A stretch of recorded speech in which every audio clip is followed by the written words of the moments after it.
Good morning. Welcome to Quest Bites. I am your host, Corinne Cahill. I am outside in my backyard because today we are going to be doing the Coke and Mentos reaction.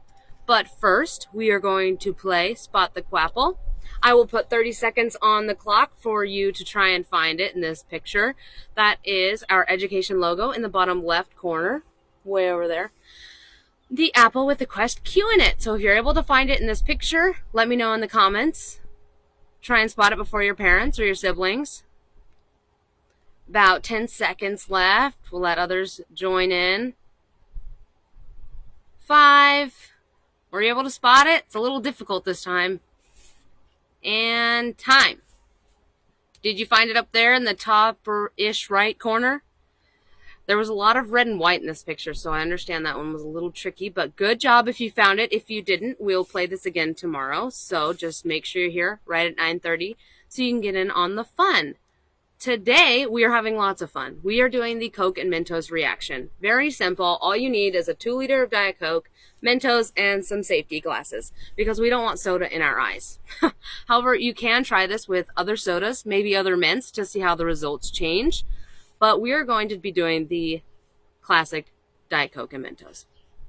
So, what is going to happen? You may think that the Mentos have a special ingredient that causes a chemical reaction with the Diet Coke, kind of like the baking soda and vinegar reaction we learned about.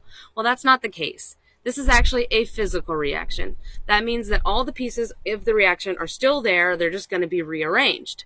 That's also why changing the factors, like different sodas, or cutting up your Mentos can cause a larger or smaller physical reaction to take place. So, why diet soda? Well, soda is full of dissolved carbon dioxide gas, which forms bonds with water. While the soda's in the bottle, that gas is trapped because the bottle is pressurized. That's why it makes that sound when you open it. You're releasing all that pressure. When you pour your soda into the glass, some of the gas escapes, which causes the fizz or all the bubbles. So you're breaking the carbon dioxide bonds with water. Most of those gas bubbles, though, stay trapped in the water, but they all want to escape. That's also why soda makes you burp, because those gas bubbles are trying to escape. To create the bubbles, though, you're breaking the bonds with the water in the Diet Coke, and they must be broken. So the tiny bumps on the Mentos candy allows those bonds to break easier. The speed at which the Mentos candy can get through your soda will change the size of your reaction. That's why if you have cut up Mentos, they'll make a smaller reaction because they're less dense. And if you have about 7 Mentos, that should create a pretty big reaction. But you have to get them all in the tube. Once you get them in the Coke, this is going to happen really fast. So you may not get all the Mentos you want in there, but we're going to try, and I'm going to do this for you. So I'm going to stop talking because we're all here to watch this reaction. So let's see if I can do this. Are you ready?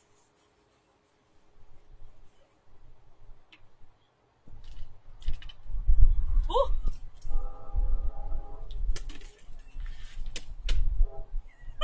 I tried. I only got 4 Mentos in there. Dang it. You can make a funnel for your Mentos so you can try and get them in there easier. Don't try stuffing more in after it already starts. It's just a lost cause. But here's me doing it yesterday. I also only got 4 Mentos in there. See me slow motion running.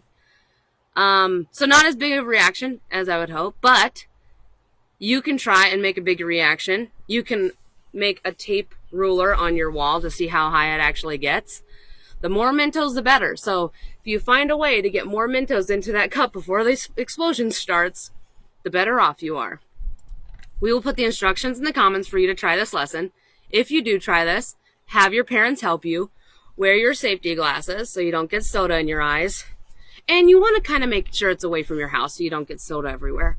Because you don't really have to clean it up if it's in the grass. Don't tell your parents I said that.